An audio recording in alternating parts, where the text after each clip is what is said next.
السلام علیکم۔ اس نئے جائزے میں خوش آمدید۔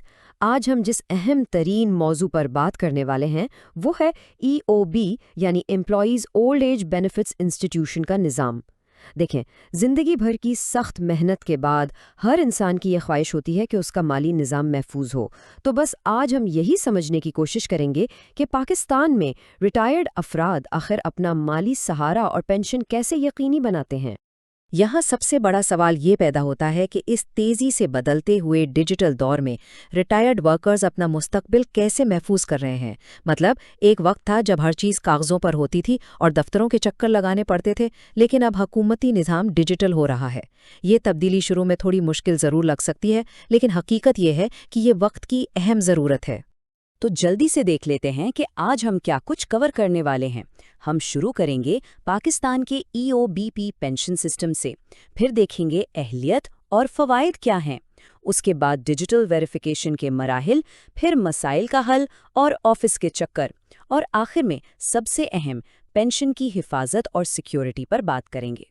چلیے اپنے پہلے حصے کی طرف بڑھتے ہیں، پاکستان کا ای او بی پینشن سسٹم، جو کہ دراصل ہمارے مالی حفاظتی جال کی بنیاد ہے۔ اب اگر ہم ای او بی کے بنیادی مقصد کی بات کریں تو یہ ایک ایسا حکومتی ادارہ ہے جو رجسٹرڈ ورکرز کو بڑھاپے میں ایک بہت ہی ٹھوس مالی سہارا فراہم کرتا ہے۔ اگر سوچا جائے تو محنت کش طبقے کے لیے یہ کسی آخری سہارے سے کم نہیں۔ یہ ریٹائرمنٹ کے بعد کی مالی پریشانیوں اور مجبوریوں کے خلاف ایک بہترین اور منظم حل ہے جو لوگوں کو وقار کے ساتھ زندگی گزارنے کا موقع دیتا ہے۔ خیر، اب سوال یہ ہے کہ یہ فنڈز آخر اتنے اہم کیوں ہیں؟ وجہ بہت صاف ہے۔ ان میں سینئر سٹیزنز کے طبی اخراجات یعنی دوائیوں کے بھاری بل سے لے کر گھر کے روزمرہ کے بنیادی اخراجات تک سب کچھ شامل ہوتا ہے۔ یہ محض چند روپے نہیں ہیں، بلکہ ریٹائرمنٹ کے بعد مالی استحکام اور ایک آزادانہ زندگی گزارنے کی ایک بہت بڑی ضمانت ہے۔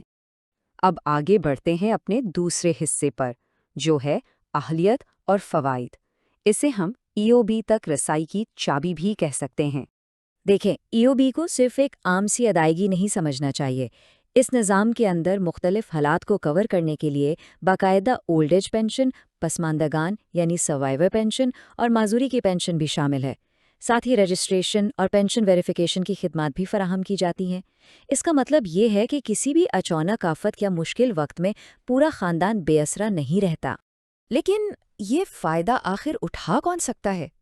ہر کوئی تو نہیں اٹھا سکتا نا۔ اس کے لیے مخصوص شرائط پر پورا اترنا لازمی ہے۔ مثلاً ورکر کا اپنے امپلائر کے ذریعے ای او بی آئی میں رجسٹر ہونا، مطالبہ کنٹریبیوشن کا عرصہ مکمل کرنا اور سرکاری ریٹائرمنٹ کی عمر تک پہنچنا وغیرہ۔ سیدھی سی بات ہے، ان شرائط کو پورا کیے بغیر اس سہولت تک رسائی ناممکن ہے۔ چلیے اب آتے ہیں تیسرے اور بہت ہی دلچسپ حصے پر، ڈیجیٹل ویریفیکیشن کے مراحل۔ نظام میں ایک بالکل ہی جدید تبدیلی۔ آن لائن پورٹلز کی طرف آنے کا یہ جو نیا سلسلہ ہے نا، یہ واقعی ایک بہت بڑی اور مثبت تبدیلی ہے۔ دراصل اس کا بنیادی مقصد نظام میں ایسی شفافیت لانا ہے جس کی سالوں سے تلاش تھی۔ اس سے کاغذی کارروائی میں بے پناہ کمی آئی ہے اور پینشنرز کے لیے پہلے سے کہیں زیادہ آسانیاں پیدا ہو گئی ہیں۔ اور یہ کام کتنا آسان ہے، اس کا اندازہ ان 4 مرحلوں سے لگایا جا سکتا ہے۔ سب سے پہلے ای او بی آئی کی آفیشیل ویب سائٹ پر جانا ہوتا ہے۔ وہاں پینشن یا رجسٹریشن کی سروسز کھولنی ہوتی ہیں، اپنا CNIC نمبر درج کرنا ہوتا ہے اور بس معلومات کی تصدیق ہو جاتی ہے۔ ذرا سوچئے، اب لوگ اپنے گھر بیٹھے بغیر کسی لمبی قطار میں لگے آرام سے اپنا ریکارڈ چیک کر سکتے ہیں۔ یہ عمل واقعی بہت یوزر فرینڈلی بنایا گیا ہے۔ اب بڑھتے ہیں اپنے چوتھے حصے کی جانب، مسائل کا حل اور آفس کے چکر یعنی نظام کی رکاوٹوں پر قابو پانا۔ ظاہر ہے، جب کوئی نظام ہوتا ہے تو رکاوٹیں بھی آتی ہیں۔ لوگوں کو روزانہ کئی مسائل کا سامنا کرنا پڑتا ہے۔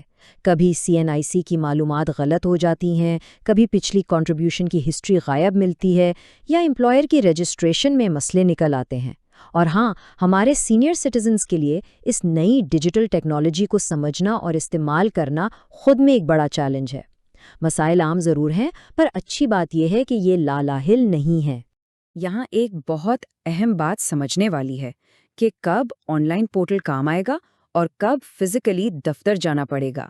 مثال کے طور پر بنیادی سٹیٹس دیکھنا ہو یا کنٹریبیوشن ہسٹری چیک کرنی ہو تو آن لائن حل بہترین ہے، لیکن اگر بائیو میٹرک تصدیق کروانی ہے، ریکارڈ ٹھیک کروانا ہے یا اصل دستاویزات جمع کروانے ہیں تو EOBI دفتر کا چکر لگانا بالکل ناگزیر ہو جاتا ہے۔ دونوں طریقوں کا اپنا اپنا وقت اور مقام ہے۔ اور اب ہم پہنچتے ہیں اپنے 5ویں اور آخری حصے پر، پینشن کی حفاظت اور سیکیورٹی، جس کا مطلب ہے مکمل تحفظ اور نگرانی۔ دیکھیں، پیسوں کا معاملہ ہے تو سب سے پہلے حفاظت لازمی ہے۔ یہاں ایک انتہائی سخت اصول یاد رکھنے والا ہے۔ حفاظت صرف اس بات میں ہے کہ ہمیشہ آفیشل دفتروں اور تصدیق شدہ ویب سائٹس پر ہی بھروسہ کیا جائے۔ کسی بھی صورت میں، اور یہ واقعی بہت اہم ہے، کسی بھی انجان فرد یا غیر رسمی ایجنٹ کے ساتھ اپنا CNIC یا بینکنگ ڈیٹیلز ہرگز شیئر نہ کی جائیں۔ تھوڑی سی لاپرواہی بڑے نقصان کا باعث بن سکتی ہے۔ اپنے اس جائزے کو ختم کرتے ہوئے ایک اہم سوچ پر غور کرتے ہیں۔ جیسے جیسے یہ حفاظتی نظام تیزی سے آن لائن شفٹ ہو رہے ہیں، ہم سب کے لیے ایک بڑا سوال پیدا ہوتا ہے۔ ہم بطور معاشرہ یہ کیسے یقینی بنا سکتے ہیں کہ اس ڈیجیٹل دور میں ہمارے سب سے ضرورت مند ریٹائرڈ افراد کہیں پیچھے بے یارو مددگار نہ چھوٹ جائیں؟ کیا اس بدلتی دنیا کی ڈیجیٹل تیزی اور انسانی ہمدردی کے درمیان کوئی بہتر توازن قائم کیا جا سکتا ہے؟ یہ ایک ایسا سوال ہے جس پر ہم سب کو غور کرنا چاہیے۔